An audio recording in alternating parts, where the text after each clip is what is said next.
the grandson of right thought. Welcome to the School of Marvelous Light. There's a lot of talk about the Antichrist. There's a lot of information being spread about who the Antichrist is, when the Antichrist will come, what's going to happen when the Antichrist comes. All of this stuff, a lot of speculation surrounding this person, the Antichrist. Well, before that man of sin is revealed, something has to happen first. And what is that thing that has to happen first? Well, let's read it. 2 Thessalonians chapter 2, starting at verse 1. It says, "Now we beseech you, brethren, by the coming of our Lord Yahushua HaMashiach, and by our gathering together unto him, that you be not soon shaken in mind." So what is he saying here? He's saying, concerning the topic of the return of Christ and our gathering to him, I don't want you to be worried about it, stressing, biting your fingernails. You see? In other words, shaken in mind. Or be troubled. In other words, troubled.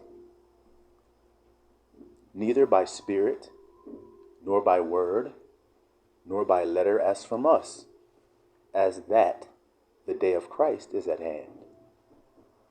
So don't be worried, paranoid, stressed out about what? The day of Christ. He's like, information out there, letters. You see, just like it is today. I said a lot of videos, books have been written about this subject. You see? He says, let no man deceive you. So then, in other words, there will be men who will come to deceive you. You see why I say there's a lot of information concerning it? It's a hot topic. So there are many who have gone forth to deceive you about when this will happen. Well, he's going to give you a clue as to the when. He says, "For that day shall not come, except there come a falling away first." So Christ's return will not happen until a falling away happens first. That's the first thing. Well, that word falling away, what is that word?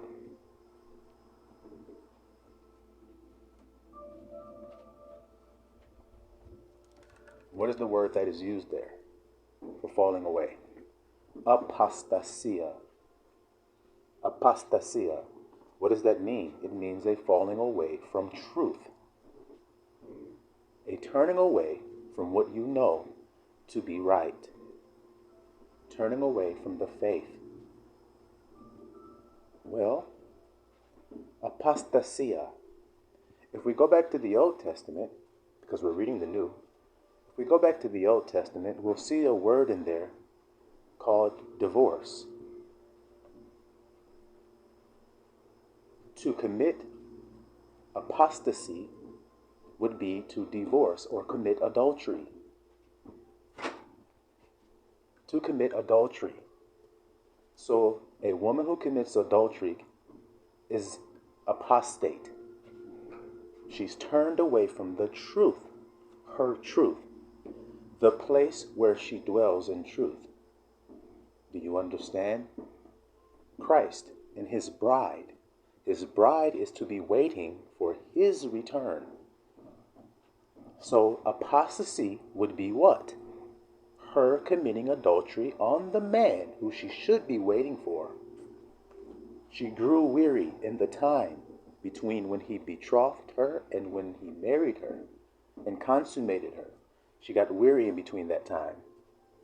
What do I mean? In the Hebrew culture, a man would take a woman and he would betroth her, or they would become engaged. when they would become engaged or betrothed, he would leave and go and prepare a place for them. And when he was finished, he would return for his bride and take her with him. Well, that could take some time a year or more. Well, during that time, she may have lost faith that he would return for her, and she commits adultery and gives herself to another. That's apostasy.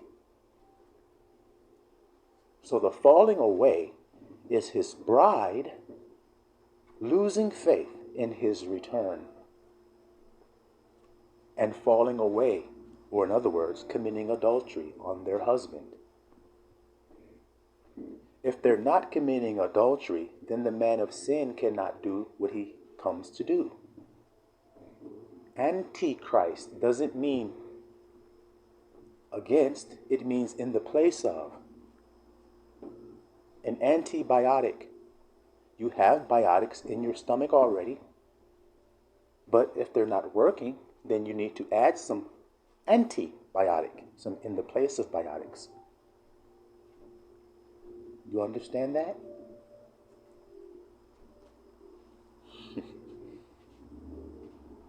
In the place of. So you have chosen a false husband in the place of your true husband.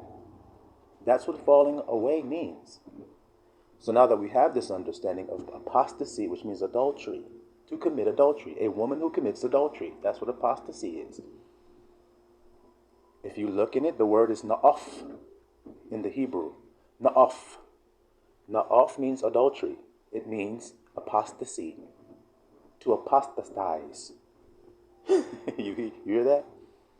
To be in the act of apostasy. All right? Or falling away.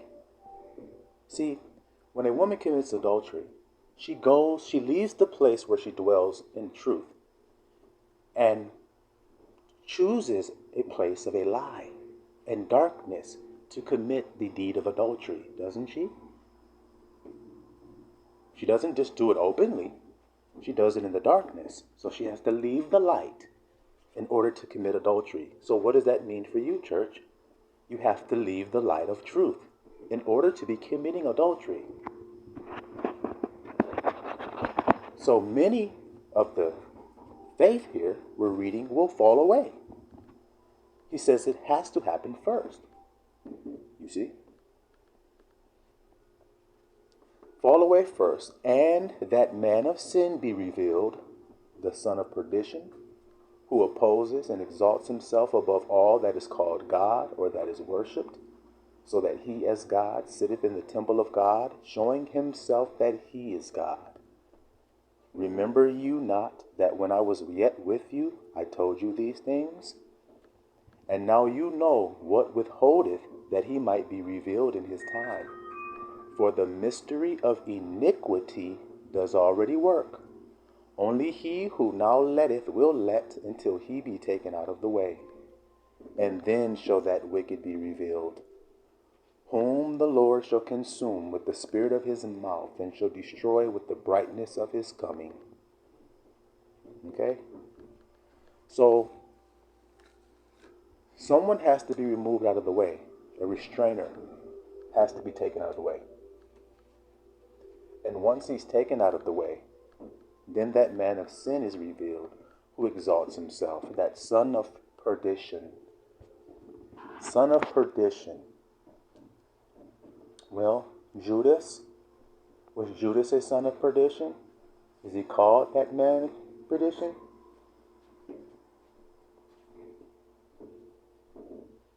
He exalts himself, that he is equal with God. So he's going to act like he's your husband. You see that? And you're going to accept him in the place of your true husband if you are one of the ones who have fallen away. Now, fallen away means the faith, falling from the faith. A wife will divorce her husband, leave her husband, because she loses faith in her husband. Isn't it obvious to understand this? Women who commit adultery on their husband lose faith in him, which causes her to lose respect for him and start to doubt that he'll provide and take care of her. So she seeks another one, an antitype. See that? One in the place of, who exalts himself and acts like he's the true husband. And the husband himself has to be removed out of the way first, because he is restraining her from living out her desires, her true desires. So he must be removed so that who she truly is can be made manifest. Do y'all understand that today? There are many who say they are in the faith. They are going to be removed when the false husband takes them under his wing, because they refuse to listen to the true husband. This has happened before. When Christ was to be crucified, they took a murderer in his stead, and they said, "Give us Barabbas instead of Christ." Did they not? Yeah. There was one who was with Christ, who held the bag. You see, the one who happened to have the money, guys, of all of the 12, the one who happened to hold the bag is the one who was corrupt. Do you think that's ironic? Or do you think that's just some coincidence? What do you think? The one holding the money.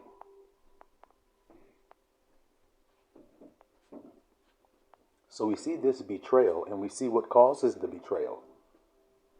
Worldly, 3D desires pull you away from the truth of your faith. See, because your faith is not in the 3D realm. Because that can't be faith if it is. Why do I say that? Because faith is the substance of what you're hoping for, even though there isn't any evidence that you see. So then evidence is the 3D shit that we use to prove something. Well, you don't have no 3D evidence to prove this thing that you're waiting for. But if you're looking for 3D evidence, then you're going to be swept away in the flood. Don't you see that? You're going to be swept away in the lies, swept away in the vanity of chasing, just as in the days of Noah. Noah could not have been chasing worldly things. Of when God said, "Enter the ark," he did. If he was in the ark, could he be chasing worldly things? Was he chasing worldly things, or was he condemning the world? Y'all understand the word condemn? Okay, well, let's get it real quick for y'all.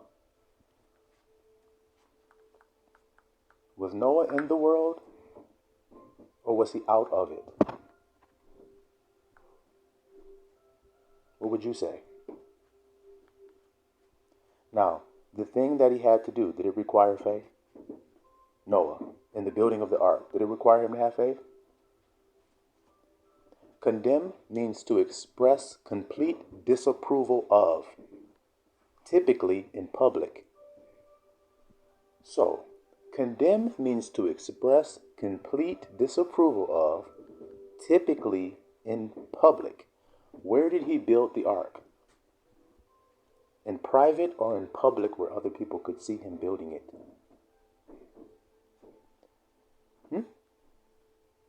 Okay, so he did that in public. Did he condemn the world by building that ark in public? Is that what he was doing?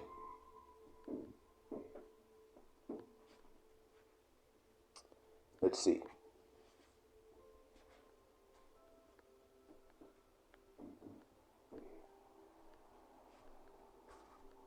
Let's see.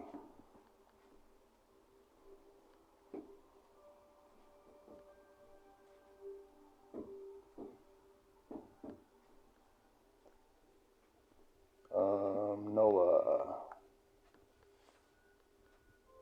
My bad, y'all. I wasn't expecting to talk about this. Okay, Hebrews 11:7. By faith, wow, looky there. So immediately it tells you that this person we're about to talk about did something. And how did they do it? Told you immediately. By faith. By faith, Noah, being warned of God of things not seen. I want you guys to hear this really good. Is this 2 plus 2 equals 4? Or is this some type of hard calculus we're doing here?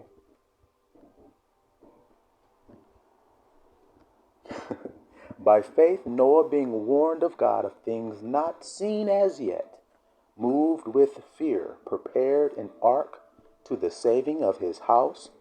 So what's the act that he did that proved his faith? What was his faith in? The word of God that warned him to build an ark because the flood was coming. No one had yet seen a flood. So why would he start doing that, guys? Listen good here. Why would he start building it if there had never yet been seen a flood yet, guys? Because he believed the warning he received from God. So he built it.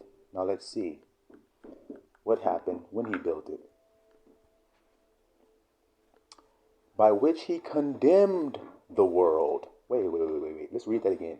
By faith, Noah, being warned of God of things not seen as yet, moved with fear, prepared an ark to the saving of his house, by the which he condemned the world, and became heir of the righteousness which is by faith. Heir, inheritor of righteousness, right thinking.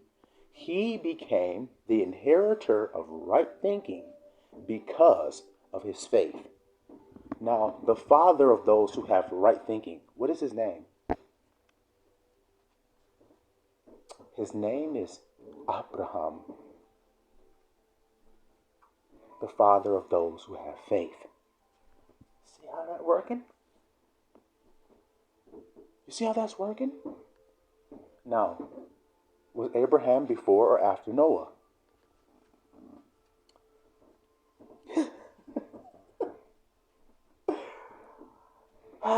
So this thing called faith and righteousness has been passed down through time from one heir to another.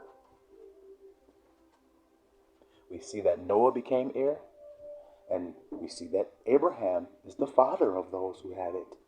So he became heir again. Well, was God going to destroy some place in Abraham's day? Well, God used both examples for you guys. He said Noah's day and Lot's. Well, if you know Lot's day, then you know Abraham was Lot's family member, cousin, living around Lot, saying, Father, if there be righteous people there, you won't destroy it, will you? You see that today? If there be 10 righteous there, you won't do that. That's Sodom and Gomorrah. That ain't Lot talking. That's Abraham talking. So, yes, when there's an heir of righteousness, then the world is being destroyed. Now, do you guys think that the world is being destroyed now? That this is the time we're living in, the end times, when all things will be revealed? That's what you guys think? And this place will be burnt with fervent heat, a flood of fire, a judgment? Well, then there must be a Noah, an inheritor. Y'all understand how this is going. Silawa Mr.